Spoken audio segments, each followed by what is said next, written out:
Assalamualaikum warahmatullahi wabarakatuh. Nama saya Sharifah Nur Ain Natasha binti Said Zulkifli. Saya merupakan pelajar tahun 2 Bachelor Pendidikan Bimbingan dan Kaunseling. Pada cuti semester lepas, saya telah menjalankan satu pemerhatian selama 2 minggu di sebuah sekolah iaitu Sekolah Menengah Kebangsaan Tanjung Gemuk. Tujuan saya jalankan pemerhatian ini adalah bagi memenuhi kehendak bagi subjek pengalaman awal di sekolah iaitu PAS. Ini merupakan sejarah penubuhan sekolah. Sekolah ini ditubuhkan pada awal Januari 1984 dan pada ketika itu hanya 2 buah kelas yang dibuka dan dikhaskan kepada pelajar tingkatan 1 dan pelajar tingkatan 1 sahaja. Pada Oktober 1984, terdapat 4 blok bangunan yang telah siap dibina di atas tanah berkeluasan 6 ekar. Pengetua pertama yang telah menjalankan perkhidmatan beliau adalah Encik Muhammad Jamri bin Haji Omar. Bilangan blok bangunan telah bertambah kepada 12 blok, termasuk surau, bengkel sains pertanian,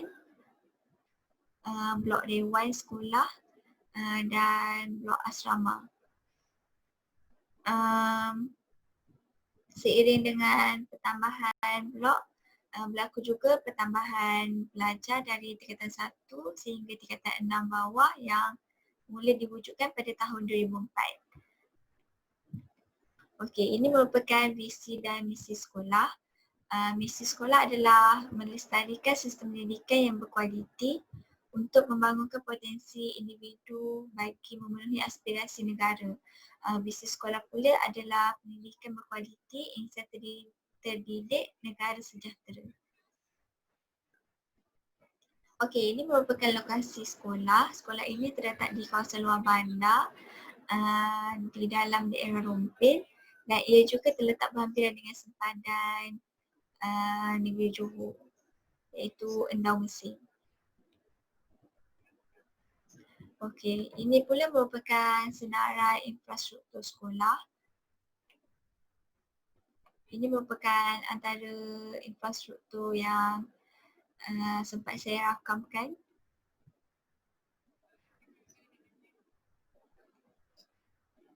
Ini pula merupakan kemudahan infrastruktur yang terdapat di bilik bimbingan dan kaunseling di sekolah ini.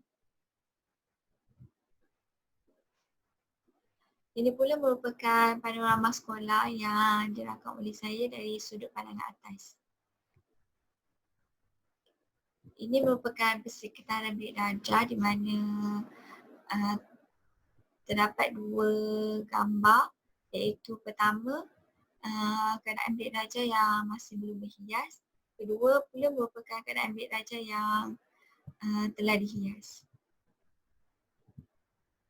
Okey, pemerhatian terhadap proses pembelajaran dan pemudahcaraan di dalam kelas sepanjang melaksanakan program pengalaman awal di sekolah, saya hanya membuat pemerhatian di bilik kaunseling sahaja. Oleh itu saya hanya terlibat dalam beberapa aktiviti yang dikenalikan oleh unit bimbingan dan kaunseling. Antara aktiviti tersebut adalah program anak perhati, motivasi, kecemerlangan, sahsiah dan akademik. Yang ketiga adalah majlis pelancaran sekolah penyayang.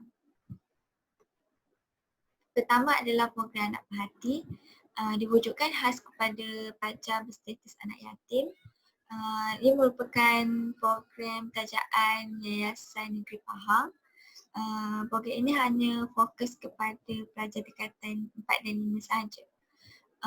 Kos pengajian ditaja oleh Yayasan Negeri Pahang. Kepentingan program ini adalah dapat beri semangat kepada pelajar untuk terus belajar walaupun mereka tidak mempunyai ibu, bapa atau kedua-duanya. Selain itu, ia juga dapat buka mata pelajar kepada bahawa masih ada guru yang mengambil berat terhadap mereka. Selain itu, ia juga dapat memberi maklumat kepada guru bahawa terhadap kewujudan pelajar di bawah program anak perhati di dalam kelas. Ini merupakan gambar semasa perjumpaan bersama anak perhati. Program kedua adalah motivasi kecemerlangan sosial dan akademik. Ia merupakan program tahunan yang sering diadakan di sekolah. Program ini hanya melibatkan pelajar tingkatan 5 dan 6 sahaja. Tujuan program diadakan adalah untuk memperbaiki sosial pelajar di samping berusaha menjadi pelajar yang cemerlang. Bagi menjadikan program ini, unit bimbingan dan kaunseling telah menjemput penceramah dari luar yang merupakan guru kaunseling di salah sebuah sekolah di daerah Rompin. Kepentingan program ini adalah dapat memberi kesedaran kepada pelajar bahawa sesuatu kejayaan itu dapat dicapai melalui sasiah yang cemerlang, bukan belajar semata-mata. Okey, sepanjang program ini dilaksanakan, sedapati tingkah laku pelajar, terdapat segelintir pelajar lelaki yang tidak menghormati penceramah yang sedang berucap di hadapan. Terdapat juga mereka yang sedang berborak dan bergerak ketawa di belakang, dan ada segelintir daripada mereka yang berbaring tanpa menghiraukan penceramah yang sedang berucap di hadapan. Bagi saya, kesan daripada tingkah laku pelajar tersebut adalah ia dapat memberi tanggapan atau perspektif negatif terhadap sekolah dan pelajar oleh masyarakat luar ataupun penceramah itu sendiri. Ini merupakan gambar keadaan di mana program ini dilaksanakan. Yang ketiga adalah sekolah penyayang. Sekolah penyayang ini merupakan satu konsep di mana ia mampu untuk melahirkan masyarakat yang penyayang, seterusnya dapat menjana generasi pelajar yang seimbang dari sudut emosi, rohani, intelek, jasmani dan mempunyai disiplin diri yang tinggi.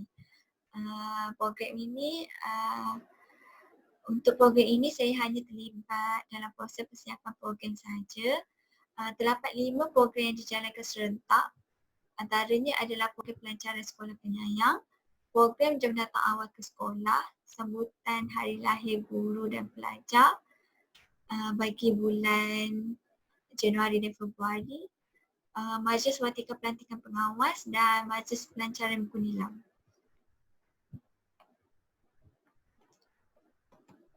Okey, untuk program ini saya hanya terlibat dalam persiapan bagi program sambutan hari lahir guru dan pelajar. Antara tugasan yang diberikan kepada saya adalah pertama, mengasingkan nama pelajar dan guru mengikut bulan kelahiran. Yang kedua adalah saya diberi tugasan untuk mencari serta membungkus hadiah. Ini adalah contoh gubahan hadiah yang disediakan oleh saya. Okey, berdasarkan pengalaman terlibat dalam program yang dikendalikan oleh unit bimbingan dan kaunseling, saya dapat belajar sesuatu, iaitu tugas seorang kaunselor tidak hanya terhad kepada sesi kaunseling semata-mata. Guru-guru mempunyai persepsi di mana kaunselor tidak mempunyai tugas di sekolah. Selain itu, saya juga belajar di mana saya perlu bersiap sedia setiap masa.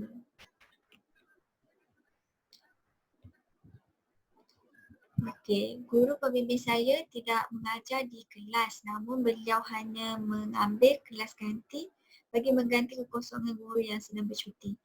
Kebiasaannya, guru pembimbing saya hanya memberi ruang kepada pelajar untuk menyiapkan kerja sekolah dan lain-lain. Selain itu, guru pembimbing saya juga ada membuat sesi kaunseling dengan klien yang terdiri daripada pelajar sekolah dan orang luar.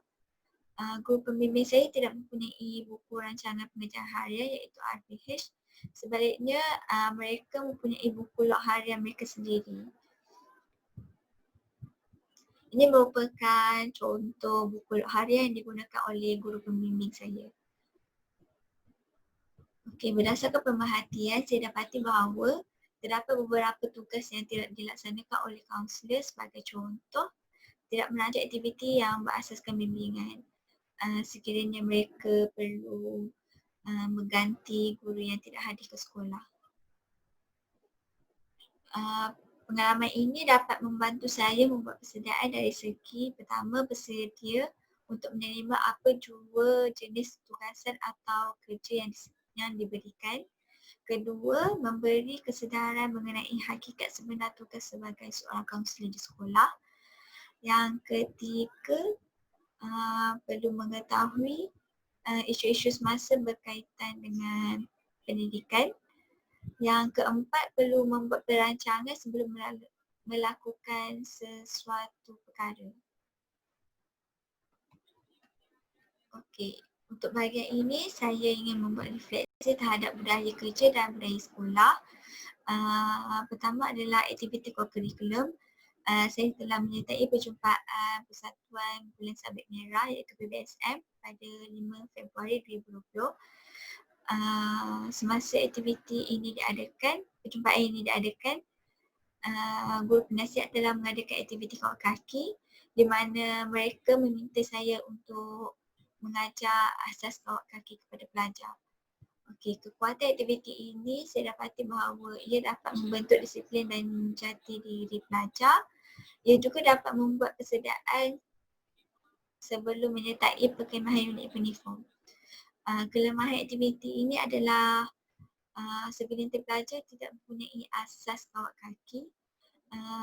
Selain itu, kebanyakan daripada mereka juga tidak berminat untuk terlibat dalam aktiviti kawat kaki. Okey, kepentingan aktiviti co-curriculum terhadap profesi perguruan. Pertama adalah dapat melatih guru untuk menjadi lebih bertanggungjawab dalam melaksanakan tugas mereka sebagai seorang guru penasihat. Yang kedua adalah dapat membantu guru untuk menjadi lebih sistematik dalam melaksanakan tugasan yang diberikan kepada mereka.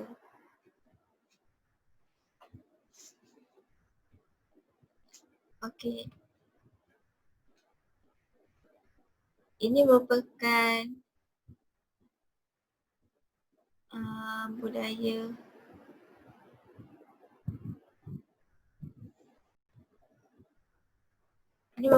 budaya sekolah yang terdapat di sekolah Tanjung Gemuk.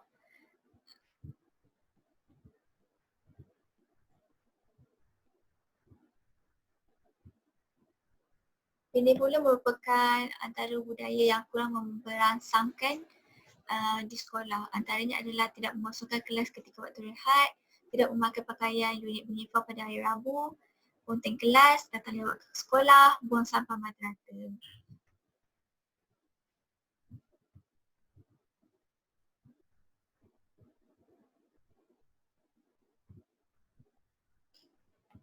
Okey. Ini merupakan kelebihan penerapan budaya di sekolah. Antaranya adalah dapat mendidik pelajar untuk menjadi lebih berdisiplin, membentuk akhlak dan rohani pelajar, mengeratkan hubungan antara guru dan pelajar. Antara kekurangan penerapan budaya di sekolah adalah pertama, kadar bilangan pelajar hadir lewat ke sekolah semakin meningkat. Yang kedua adalah tidak membuat kecerahan di bilik ajar. Okey, antara cadangan yang dapat saya cadangkan adalah guru disiplin perlu mengambil tindakan tegas terhadap kadar bilangan pelajar yang hadir lewat ke sekolah. Dan ini perlu disertai dengan kerjasama pengawas. Yang kedua adalah saya ingin cadangkan jadikan aktiviti keceriaan kelas sebagai satu budaya di sekolah.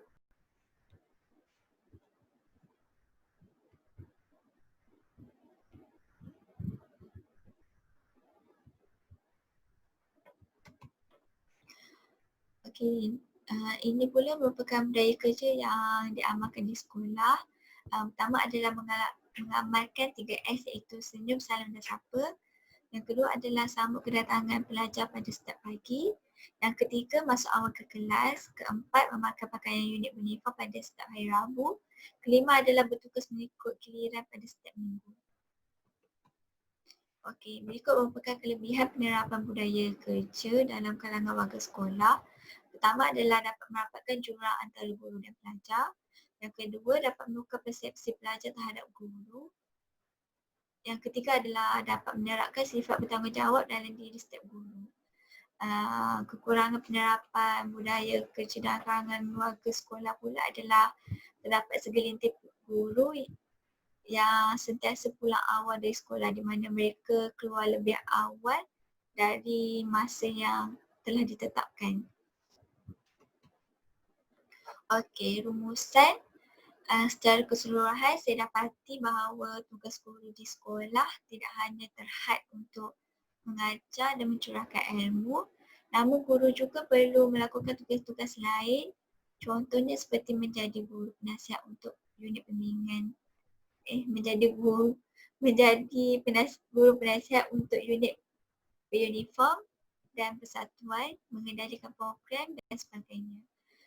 Pengalaman ini dapat membantu saya untuk membuat persediaan sebagai seorang bakal guru suatu hari nanti. Selain itu, melalui pengalaman awal di sekolah ini juga saya dapat lihat budaya sekolah dan budaya kerja yang diterapkan di sekolah ini. Okey, itu saja pembentangan saya untuk pengalaman awal di sekolah. Sekian, terima kasih.